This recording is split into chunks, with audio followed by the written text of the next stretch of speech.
Voyage. This episode is brought to you by Netflix. So Netflix is basically Santa this year.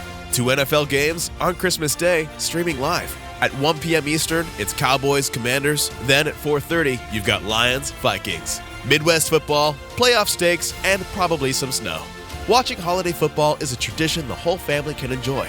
Open some gifts, grab some food, settle in, and watch NFL Live on Netflix this Christmas Day. A message from McAfee. I'd say howdy, but I'm not a real cowboy. And I'm not a real alien. We're deep fakes, and because of fakes like us, It's hard to tell what's real. unless you have McAfee. McAfee's scam detector automatically identifies text and email scams. And even deepfake. And it works everywhere, even out on the range.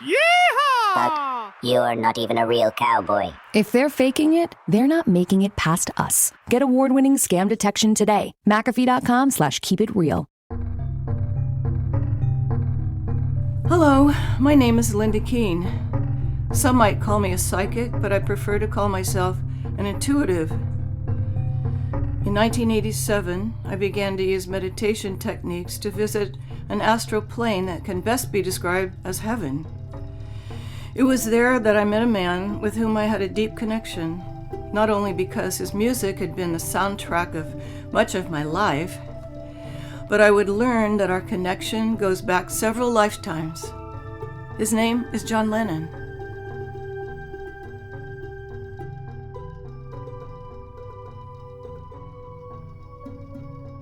I'm director and producer Adam Prince. I recently sat down with Linda to talk about her book, John Lennon in Heaven, and the experiences she describes. Between you and me, I was skeptical. Linda, how did you realize that you had this ability, this gift, being, as you call it, an intuitive? When I was 5 years old, I had a nightmare about a terrible car accident. I could hear the sounds of metal on gravel, and I could see a car going off the road and into dense trees and boulders down a mountain. When I began meditating years later, I became aware of the reality of past lives. I began to understand how this nightmare was reflecting the way in which I had died in a recent past life. At age 7, I remember looking up at a patch of light being projected onto my bedroom wall from the streetlight outside, especially when the wind was blowing, how it danced around from the shadow of the trees in front of the streetlight. It made me feel that I was seeing beings who were coming to visit me. Around this time, after one of my grandmothers had died, I felt it was she who was coming to visit and tell me she was fine. From that time on, I became less afraid of death. At a very young age, I felt a calling to join a religious order, even though I was raised Presbyterian. I felt compelled to help people who were suffering. There was a time walking downtown with my mother when she made a derogatory remark about a homeless person we had passed by on the street. When we got home, I locked myself in the bathroom, ran a bath, and I cried for a whole hour about the man my mother had shunned. This became my life for as long as I can remember after that. How did that shape you as an adult? In my early 20s, I had a profound experience while meditating with an Eastern-oriented spiritual teacher. I could feel myself irrevocably intertwined with God and Spirit. I traveled alone as a student of anthropology at a California university to explore Europe for some weeks on my way to an archaeological dig, taking me finally to what used to be Yugoslavia. When I was 29, I left California, quote-unquote, for good, so I thought, to explore Ireland to improve my Irish fiddling techniques. You heard that right, Irish fiddling. Linda has lived a full life. As fate would have it, I landed first in Amsterdam, the Netherlands. It was there that I began to give intuitive readings to the Dutch population to pay the bills. My very first reading, I made an older woman cry. She cried so hard, It woke me up to the fact that I had a gift. I could use it to help people understand their deeper nature and unearth possible reasons for their suffering. I started a practice and attracted people far and wide. I got written up in a number of magazines, and the most famous astrologer in the Netherlands invited me to dinner. Soon afterwards, I began to write a book about the practical use of intuition, much of which I had learned about in the San Francisco Bay Area. When I was 5 months pregnant with my first child, with my new Dutch husband, I gave a reading session to another astrologer. He introduced me to the publisher of the biggest company of spiritual books in the country. Within a year, my book, Intuitive Development, was published in Dutch. It soon became a bestseller, and it remains so to this day. So how does all this lead you to meeting John Lennon? Well, I had this intense lucid dream in the Swiss Alps about a woman writing a book about John Lennon. If it wasn't for the dream I had there in the Swiss Alps, the whole thing might never have happened. In it, I am visiting a woman who is planning to write a book entitled John Lennon in Heaven. She's going to speak with John about existence after death. Apparently, he's very eager to participate. In fact, he's organized the whole thing himself. I see the intentions of this woman are real and powerful, and what's more, I wish intensely that I could write such a book.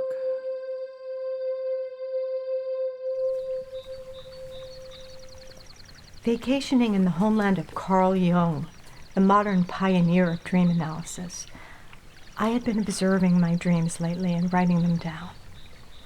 Was that why I had this special dream? Or was it because I was sleeping a little closer to heaven, being at such a high altitude? Wandering in the imposing Swiss Alps, my heart and imagination allowed me to feel closer to the spirit of Carl Jung. Realizing how the mountain peaks were all connected to the same earth, I started thinking about the collective unconscious, as described by Jung. Information which is common to all, as the ancients called it, the sympathy of all things. One curious element about the collective unconscious is that it can be tapped.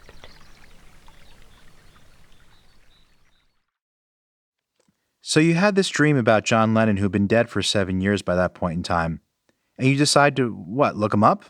What made you think that he would want to be looked up by you? Did you feel some kind of connection? And if so, doesn't that sound a little far-fetched? Well, at the time, I thought it was ridiculous that I'd be connected to John Lennon of all people. But then I had a second dream about him. He was digging a hole into the muddy earth, and he was putting on a pair of my blue jeans. When I woke up and it hit me, oh my God, I'm embodying him. By now, John Lennon had been dead for 7 years. But I was inspired by my dream, and I decided it was time to meet him, at least to try. What follows here is Linda's story. You can take it at face value, or do as I did when I read her book, appreciate the universal truths she uncovers. My Dutch husband, Ari, who was also a healer and intuitive, convinced me to delve deeper. He and I both taught others about dreams and past lives, but I was so reluctant. Other than these dreams, what did I know about John Lennon, other than his wonderful music? But Ari trusted in my capacities, and he saw there was some kind of greater meaning to my dreams. So, despite my reservations, he convinced me that I was up to the task. So I sat at a desk in my home office, in my apartment, in Amersfoort, the Netherlands. And just like I taught my students, I used sound to transport me.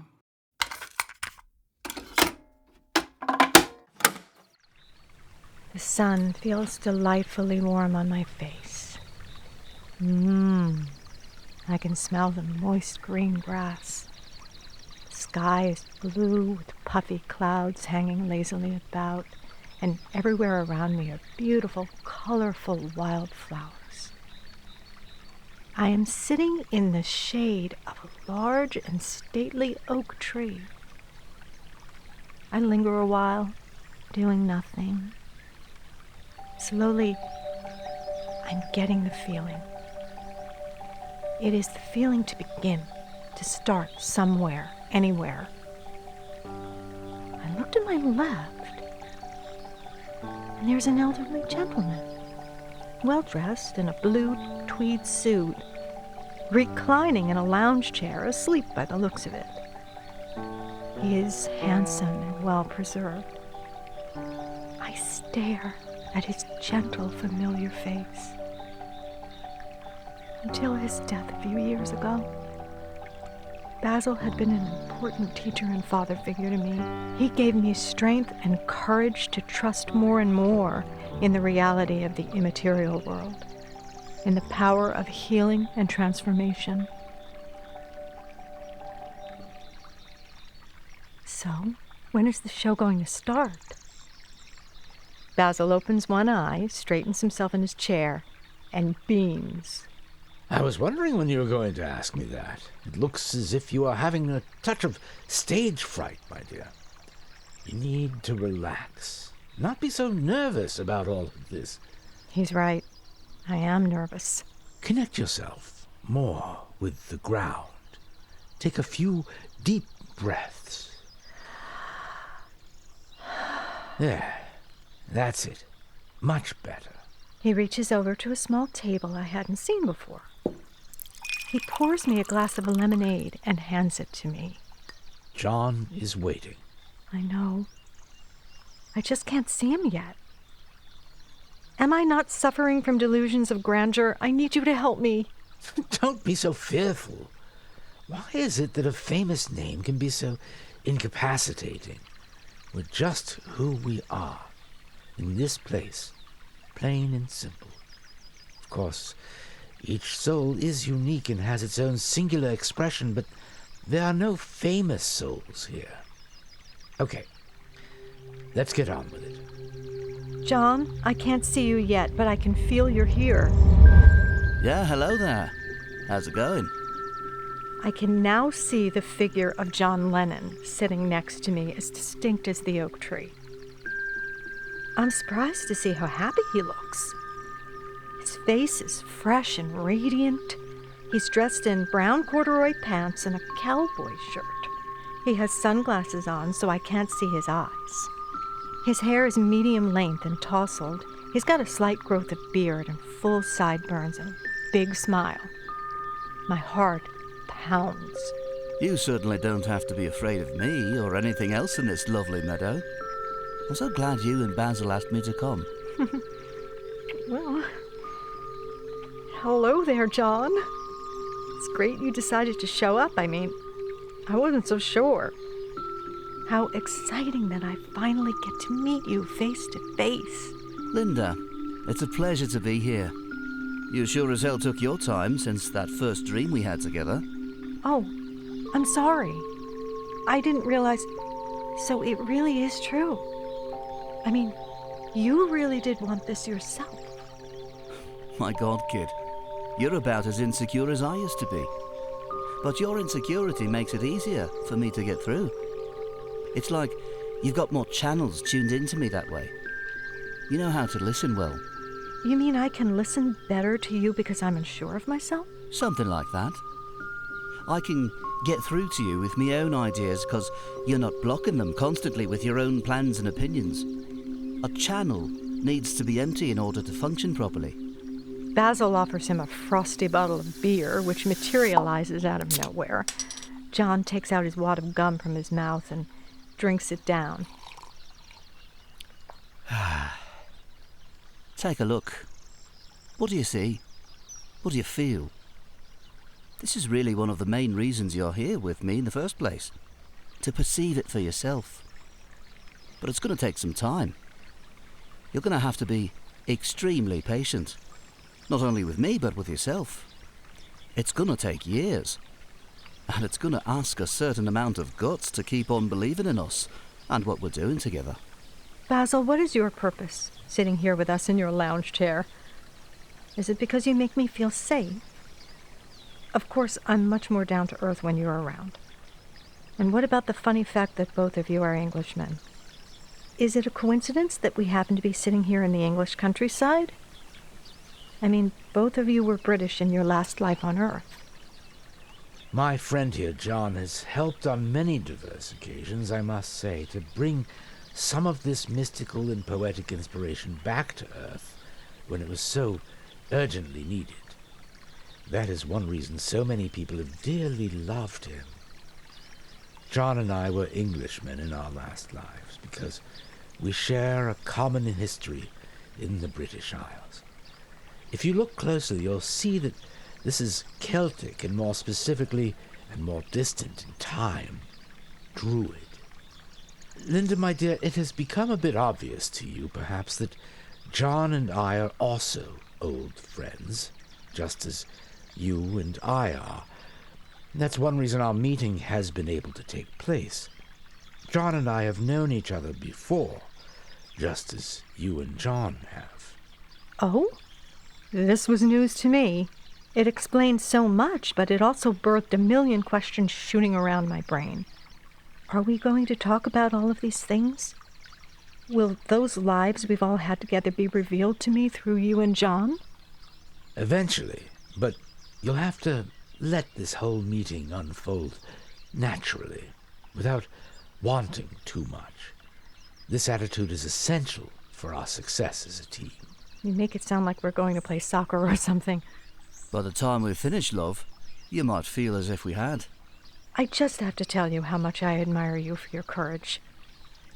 Do you mean you felt a need to present yourself to your fans in a way they could relate to you? If you began to say too many outrageous things, they would think you'd lost it? I think that's a bit naive. Many people thought I had gone fucking mental. You can't fathom how many people couldn't handle my moods and changes as it was. I stayed busy in my own private world, trying to discover who I really was as this weird person, John Lennon. And it often caused awful depression. I've got a faint idea of how it must have been, but you're the only one who knows how it actually felt. I guess this is something you can tell me more about eventually? Sure, friend. We've got all the time in the universe. I suddenly felt very tired. I wanted to go home. I've got the distinct feeling my time is up for today. I wonder what time it is. There isn't any time here, Linda. Right, of course. I felt myself hunched over, tired. In the swivel chair in my study, dressed once again in my wool sweater and blue jeans.